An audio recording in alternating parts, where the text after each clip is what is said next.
اجتماع لا يشبه بقية الاجتماعات على أرض مصر، وبعيداً بعض الشيء عن عدسات الصحفيين.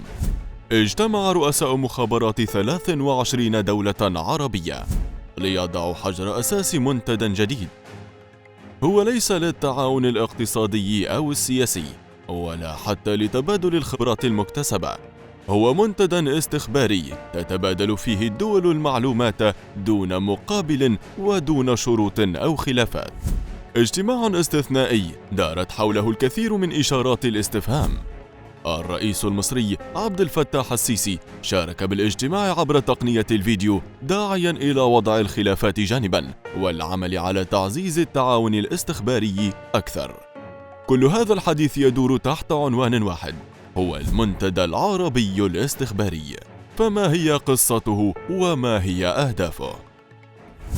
مصر كان لها الفضل الأول والأخير بالمنتدى، فخلال عام 2020 قامت مصر بجولات مكوكية لإطلاق المنتدى العربي الاستخباري، حيث عقدت اجتماعات عدة وجمعت الكل على طاولة واحدة رغم الخلافات الموجودة والتعقيدات الكثيرة.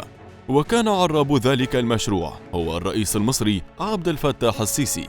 وبعد جهد جهيد نجحت القاهرة بجمع 22 دولة معها ليعقد أول اجتماع لرؤساء الأجهزة الاستخباراتية العربية في فبراير من العام 2020. المنتدى عمل بشكل رئيسي على توحيد الجهود العربية في إطار مكافحة الإرهاب، بالإضافة لتبادل الرؤى السياسية فيما بينهم، وذلك كله بقيادة مصر التي مارست أول أعمال الاستخبارات في عهد الفرعون تحتمس الثالث قبل أكثر من 1550 عاماً قبل الميلاد.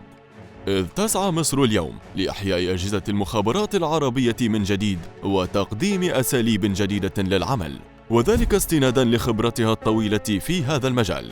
كما أكد القائمون على المشروع أن اجتماعاتها ستتصدرها التهديدات التي تواجه الأمن القومي العربي، وأبرزها مخططات التفكيك والتقسيم، والتي تأتي على أسس عرقية وطائفية، وأضعاف الدول وتزايد التدخلات الخارجية في أزمات المنطقة.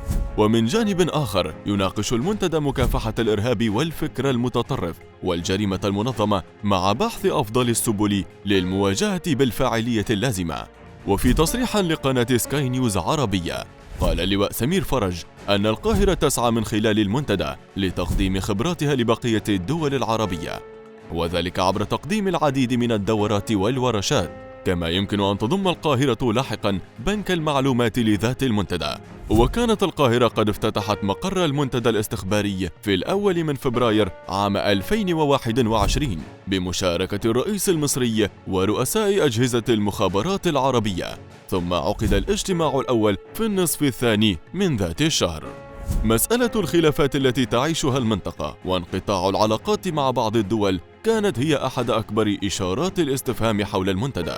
ففي الاجتماع الأخير الذي تم قبل أيام والذي وصف بالاستثنائي، ناقش رؤساء المخابرات الأوضاع الأمنية في أفغانستان وتأثيرها على المنطقة بالكامل. وكان من ضمن الحضور اللواء حسام لوقا رئيس مخابرات النظام السوري، بالإضافة لتواجد رؤساء مخابرات دول أخرى، ما أثار تساؤلات حول اختيار الدول، ما دفع محللين مصريين للرد عليه بأن تواجد رؤساء المخابرات منفصل تماما عن الشق السياسي، وأن المنتدى يناقش أمن المنطقة بالكامل وليس أمن دولة واحدة.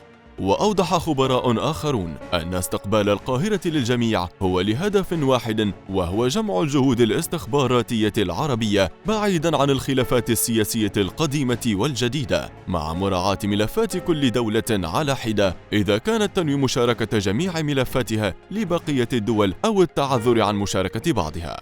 وهو الأمر الذي تصفه القاهرة بالقرار السيادي للدول للحفاظ على أمنها ومعلوماتها دون المشاركة.